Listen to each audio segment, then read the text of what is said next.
Buenas noches a todas y a todos. Mil gracias a nuestros amigos de los medios de comunicación. Quisiéramos comunicar en el tema del proceso de extradición del señor Joaquín Guzmán Loera. Como ustedes saben, el nuevo modelo de comunicación de la Procuraduría General de la República es que los que son responsables del tema, y se llámese subprocuradores, agencia de investigación, ministerios públicos, sean los que comuniquen para legitimar la información específica de los actos que se realizaron. Para lo cual le pido al maestro Alberto Elías Beltrán le explique a los medios de comunicación y a través de ellos a la sociedad mexicana qué fue lo que sucedió el día de hoy y por qué el señor Joaquín Guzmán Loera ya está en manos de las autoridades de los Estados Unidos en una colaboración del Estado mexicano con nuestros vecinos, como lo haremos en este y en los siguientes casos que sean requerido el Estado mexicano en los temas de extradición. Por favor, señor subprocurador. Muchas gracias, doctor, señor Procurador General de la República. Muchas gracias, Omar, titular en jefe de la Agencia de Investigación Criminal de la Procuraduría General de la República. Como ustedes saben, el día de hoy fue extraditado por el Gobierno de México a Joaquín Guzmán Loera y fue entregado en Ciudad Juárez a las autoridades americanas. Lo anterior fue realizado en el marco y en pleno respeto del Tratado de Extradición celebrado entre ambos países y la Ley de Extradición Internacional. Como es de su conocimiento, existían 2 amparos en contra de los acuerdos de extradición emitidos por la Secretaría de Relaciones Exteriores, mismos que fueron negados, por lo que la defensa de esta persona promovió ante el Poder Judicial de la Federación 2 recursos de revisión. Asimismo, interpuso o promovió ante la Corte la facultad de atracción, la cual, como fue comunicado el día de ayer en medios, fue resuelta por la primera sala de la Suprema Corte de la Justicia de la Nación, en el sentido de que no se ejercería esa facultad por ninguno de los ministros miembros de la primera sala. El día de hoy, el tribunal, el quinto colegiado de circuito en materia penal en la Ciudad de México, determinó y resolvió negar los amparos, confirmar la resolución de los jueces de amparo, por lo que dejan sin efecto la suspensión que tenía esta persona para poder ser extraditado, y fue notificada en ese sentido la Secretaría de Relaciones Exteriores y a su vez de inmediato fue puesto a disposición de la Procuraduría General de la República. Ante esta situación, la Procuraduría realizó todas las acciones pertinentes para notificar a las autoridades americanas de dicha situación, así como para poder extraer del Ceferezo número 9 en Ciudad Juárez a esta persona y a ser entregado aproximadamente a las 3:25 a las autoridades mexicanas, quien, de acuerdo a la excelente colaboración y coordinación entre ambos países, las autoridades de ambos países, fue trasladado a Estados Unidos, de acuerdo al programa de vuelo establecido por las propias autoridades americanas. Así, la Secretaría de Relaciones Exteriores da por complementada las solicitudes de extradición realizadas por el Gobierno de los Estados Unidos de Norteamérica. Gracias. No sé si tengan alguna pregunta, por favor. Sí, la primera es TV Azteca, Salvador. Señor subprocurador, solamente para preguntar por qué se aceleró tanto el procedimiento para la extradición, puesto que si la Corte ayer estaba notificando y estaba regresando precisamente los 12 expedientes al tribunal colegiado, se nos hace que fue una resolución prácticamente fast track, señor.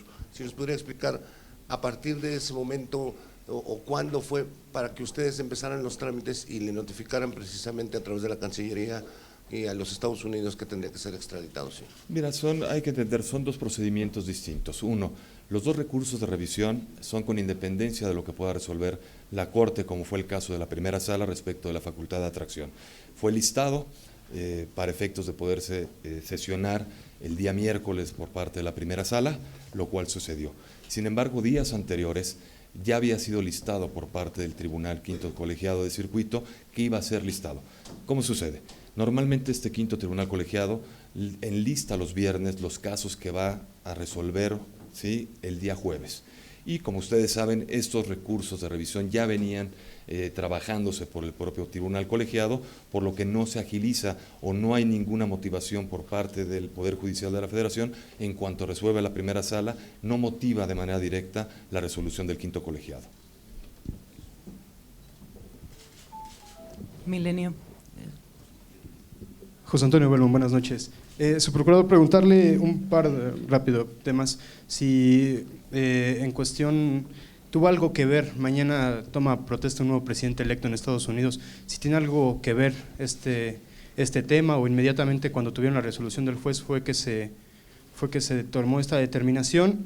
Y en el otro aspecto, el hecho de a las autoridades mexicanas, esto es un reconocimiento de que este gobierno no puede mantener en una prisión mexicana a uno de los criminales pues más temidos y que han tenido aquí más efecto negativo en este país. Gracias. Claro que sí, te contesto.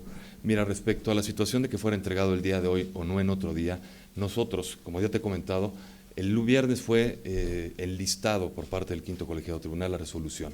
Nosotros, conocedores por ser parte del procedimiento dentro del recurso de revisión y las partes de amparo, tuvimos conocimiento de esa situación, por lo que nosotros no podemos ingerir como autoridad de parte del gobierno federal en las determinaciones o decisiones del Poder Judicial.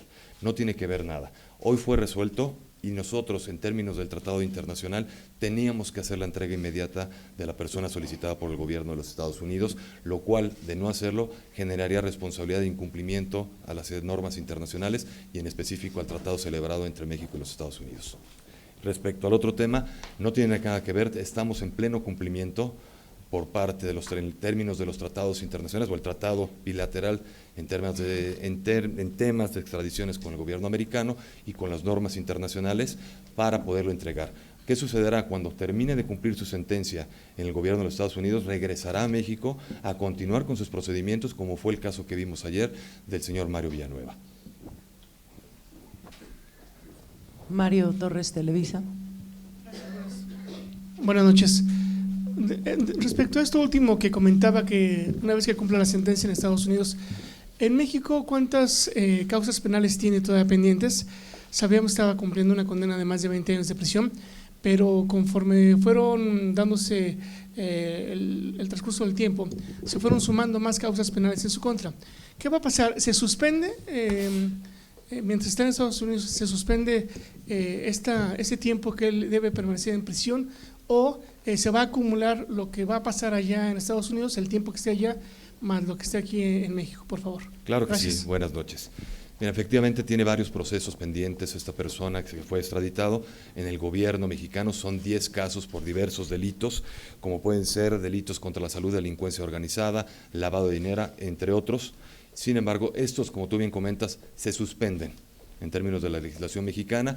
En cuanto él cumpla la sentencia, regresará a ser procesado y en su caso resolverá la autoridad judicial federal competente la determinación de la penalidad que le corresponda en su caso.